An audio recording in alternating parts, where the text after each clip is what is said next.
नमस्कार, सुमन्स किचनमध्ये आपलं स्वागत आहे। आज आपण जास्त पसारा न करता, वळकटी न करता फक्त 2 चमचे तेलामध्ये शॉर्टकट आळूवडी कशी बनवायची ते पाहणार आहोत।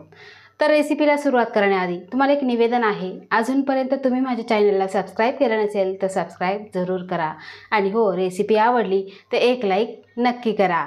चला तर मग रेसिपीला सुरुवात करूया। तर इथे बघा, काही छोटी मोठी मीडियम साईजची मी पानं घेतलेली आहे। 10 ते 12 पानं घेतलेली आहे। आता ह्या पानांची आपल्याला अशी गुंडाळी करून घ्यायची आहे। आता ज्यावेळेस आपण पानं घेतो, धुवून काढतो, त्यानंतर या पानांची आपल्याला पाठीमागची जी शीर आहे ती सगळी काढून घ्यायची आणि लाटण्याने लाटून घ्यायचं। म्हणजे काय होतं, जो जाडसर भाग आहे तो निघून जातो आणि मऊ असा आपल्याला हा आळूचा भाग भेटला जातो। आता आपल्याला कट करून घ्यायचा आहे। तर इथे बघा, मी सुरीने कट करून घेणार आहे। अगदी मुडपून सगळं जुळवून घ्यायचं आणि मग आपल्याला एकदम पातळ पातळ असं कट करून घ्यायचं आहे।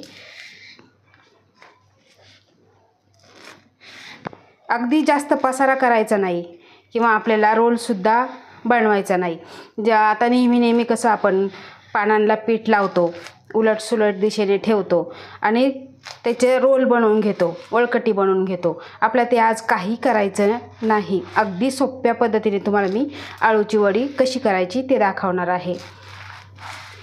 कारण काय होतं, बऱ्याच वेळा रोल ज्यावेळेस बनवतो त्यावेळेस सुटला जातो किंवा आतमध्ये हवा भरल्यामुळे तो सुटतो, निसटतो। त्यासाठी ही वेगळी पद्धत आहे आणि वडी अतिशय चवीला छान लागते।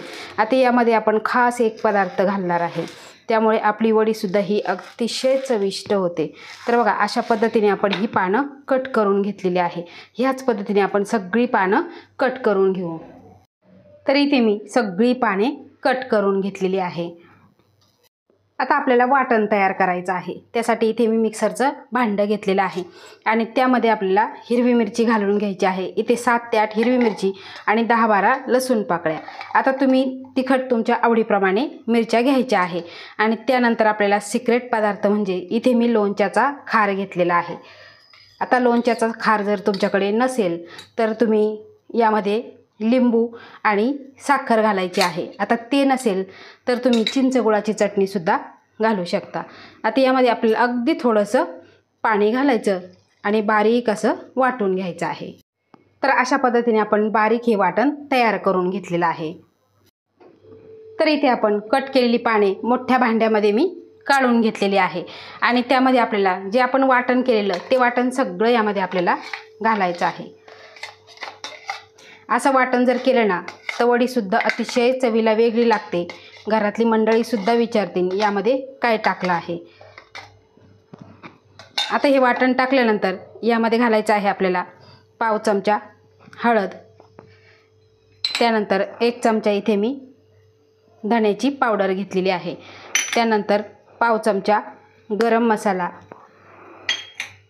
चवीपुरतं मीठ आणि त्यानंतर 1 चमचा इथे मी पांढरे तीळ घेतलेले आहे आणि यामध्ये घालायचं आहे आपल्याला 1 कप इथे डाळीचं पीठ आणि त्यानंतर अर्धा कप इथे तांदळाचं पीठ घातलेलं आहे। आता हे सगळं यामध्ये घातलेलं आहे। आता हे सगळं आपल्याला मिक्स करून घ्यायचं आहे। तर इथे सगळं साहित्य आपण मिक्स करून घेतलेलं आहे आणि लक्षात ठेवा की आळूच्या पानांना पाणी सुटत नाही। आता यामध्ये आपल्याला अगदी थोडं थोडं पाणी घालायचं आणि जसं आपण गव्हाचं पीठ मळतो अगदी त्या पद्धतीने आपल्याला हे मळून घ्यायचं आहे। खूप जास्तीचं पाणी घालायचं नाही, नाहीतर हे मिश्रण पातळ होऊन जाईल। तर इथे अशा पद्धतीने आपण हे मिश्रण तयार करून घेतलेलं आहे। खूप घट्टही नाही आणि खूप पातळही नाही। आता काय करायचं, हाताला अगदी थोडंसं आपल्याला तेल लावून घ्यायचं आहे आणि त्यानंतर आपल्याला रोल बनवून घ्यायचा आहे। आता तुम्हाला किती छोटा मोठा त्यानुसार तुम्ही रोल बनवून घ्यायचा आहे। आधी गोल करायचा आणि नंतर असा लंबगोल आकार देऊन घ्यायचा आहे। बघा, अशा पद्धतीने आपल्याला रोल बनवून घ्यायचा आहे। आता असे छोटे छोटे मुटके करून सुद्धा तुम्ही वाफवून घेऊ शकता।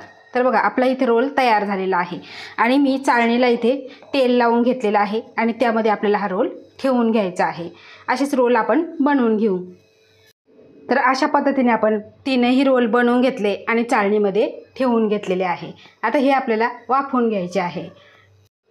आता आपल्याला ही जे आपण रोल केले ते आपल्याला वाफवून घेण्यासाठी इथे मी कढईमध्ये 1 ग्लास पाणी गरम करायला ठेवलेलं आहे. आणि आता हे चांगलं गरम झालेलं आहे. त्यामध्ये आपल्याला ही चाळणी ठेवून घ्यायची आहे. आणि ज्यावेळेस आपण चाळणीमध्ये रोल ठेवतो त्यावेळेस यामध्ये अंतर राहिलं पाहिजे, अशा पद्धतीने ठेवून घ्यायचे, म्हणजे ते एकमेकांना चिकटणार नाही. आता यावरती झाकण ठेवायचं आणि गॅसची फ्लेम मिडियम ठेवायची आणि 10 ते 15 मिनटे आपल्याला हे वाफवून घ्यायचं आहे. तर इथे 10 ते 15 मिनटं झालेले आहे आणि रोल आपले छान असे वाफवलेले आहे, शिजलेले आहे. आता गॅस बंद करायचा आणि हे रोल आपल्याला पूर्णपणे थंड करून घ्यायचे आहे. तर इथे आपले रोल सगळे थंड झालेले आहे आणि एकदम सुटे सुटे झालेले आहे, कुठेही चिकटलेले नाही. आता आपण कट करून घेऊ.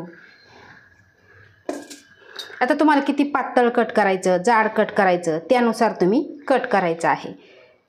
अतिशय सुंदर असं कट होत आहे, तुम्ही इथे बघू शकता. आता ह्या वड्या आपण कट करून घेऊ. ते मी सगळे रोल कट करून घेतलेले आहे आणि तुम्ही बघू शकता कुठेही वडी तुटलेली नाही किंवा भुगासुद्धा झालेला नाही. आता आपण हे परतून घेऊ. आता इथे मी पॅन गरम करायला ठेवलेला आहे आणि त्यामध्ये आपल्याला फक्त 2 चमचे तेल घालायचं आहे आणि तेल आपल्याला चांगलं गरम करून घ्यायचं आहे. तर तेल मी पॅनमध्ये सगळं अशा पद्धतीने हे पसरवून घेतलेलं आहे आणि यामध्येच घालायचं आहे आपल्याला 1 चमचा पांढरे तीळ आणि त्यानंतर गॅसची फ्लेम आपल्याला लो ठेवायची आणि एक एक वडी यामध्ये आपल्याला ठेवून घ्यायची आहे आणि खमंग खरपूस दोन्ही बाजूंनी आपल्याला परतून घ्यायची आहे, म्हणजे वडी काही जास्त तेलकटसुद्धा होत नाही. आता तुम्ही डीप फ्राय करू शकता, शॅलो फ्राय करू शकता आणि अशा पद्धतीने तुम्ही तेल आणि तिळावरती परतून घेऊ शकता. आता जेवढ्या बसतील तेवढ्या पॅनमध्ये मी ठेवून घेणार आहे आणि गॅसची फ्लेम आपल्याला मंदच ठेवायची, म्हणजे खमंग खरपूस आतपर्यंत फ्राय केल्या जाते, फ्राय होते. तर मंद गॅसवर आपण वडी खमंग खरपूस अशी परतून घेतलेली आहे. तुम्ही इथे बघू शकता उलट पलट करून परतून घेतलेली आहे. आता बाकीच्या राहिलेले सुद्धा अशाच पद्धतीने आपण परतून घेऊ.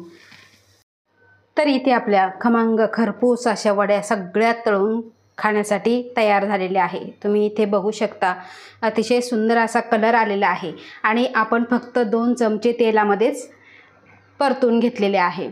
तर जास्त पसारा न करता, वळकटी न करता अगदी 2 चमचे तेलामध्येच आपण ही वडी तयार केलेली आहे. तर ही रेसिपी तुम्हाला कशी वाटली ते कमेंट करून नक्की सांगा आणि अशी ही वडी एकदा तुम्ही जरूर करून बघा आणि तुमचा अभिप्राय मला कमेंटद्वारे नक्की कळवा. आवडल्यास लाईक करा, शेअर करा, सबस्क्राईब करा आणि बाजूचं बेल आयकॉन बटन प्रेस करा. धन्यवाद.